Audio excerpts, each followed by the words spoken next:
अस्सलामुअलैकुम। मैं डाकू ज़रूर हूँ पर बेगैरत नहीं।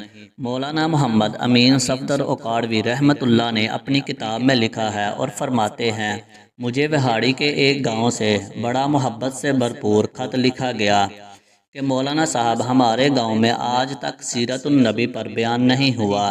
हमारा बहुत दिल करता है कि आप हमें वक़्त अनायत फरमा दें, हम तैयारी कर लेंगे।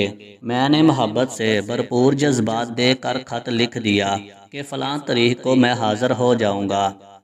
दिए गए वक़्त पर मैं ट्रेन से उतर कर टांगे पर बैठ कर गाँव पहुँच गया तो आगे मेज़बानों ने मुझे हदिया पेश करके कहा, मौलाना साहब आप जा सकते हैं, हम बयान नहीं करवाना चाहते। वजह पूछी तो बताया कि हमारे गांव में 90% कादियानी हैं, वो हमें धमकियां देते हैं कि ना तो तुम्हारी इज्जतें, ना माल, ना घर बार महफूज रहेंगे। अगर सीरतुन नबी सल्लल्लाहु अलैहि वसल्लम पर बयान करवाया तो मौलाना साहब हम कमज़ोर हैं, गरीब हैं, तादाद भी कम है, इसलिए हम नहीं कर सकते।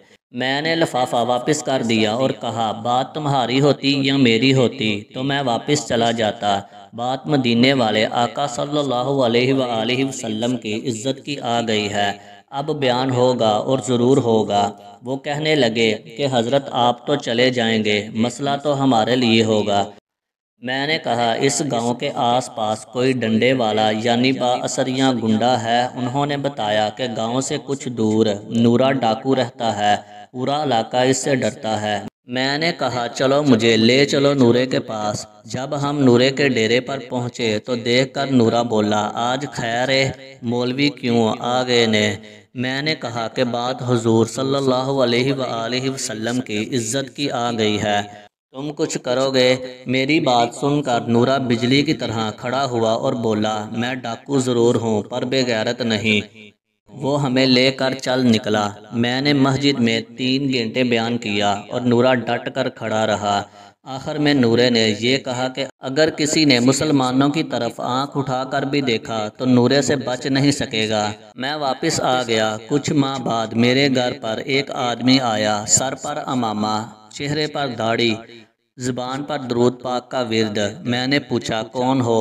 वो रो कर बोला, मौलाना साहब मैं नूरा डाकू हूँ। जब इस दिन मैं वापस घर को लौटा, जाकर सो गया, आंख लगी ही थी कि प्यारे मुस्तफ़ा करीम सल्लल्लाहु अलैहि वसल्लम मेरे ख्वाब में तशरीफ़ लाए, मेरा माथा चूमा और फरमाया, आज तूने मेरी इज्जत पर पहरा दिया है, मैं और मेरा अल्लाह तुमसे खुश हो गए हैं।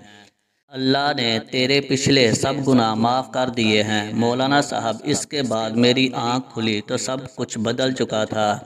अब तो हर वक्त आँखों से आंसू ही खुश्क नहीं होते।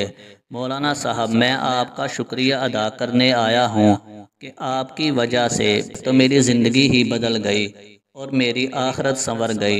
अल्लाह ताला हम सब को हुजूर करीम सल्लल्लाहु अलैहि वसल्लम की ज़ियारत और क़यामत के दिन आप सल्लल्लाहु अलैहि वसल्लम की शफाअत नसीब फरमाए। आमीन सुम्मा आमीन। वीडियो अच्छी लगी हो तो वीडियो को लाइक करें, शेयर करें और मज़ीद अच्छी अच्छी वीडियो देखने के लिए मेरे चैनल को सब्सक्राइब करें।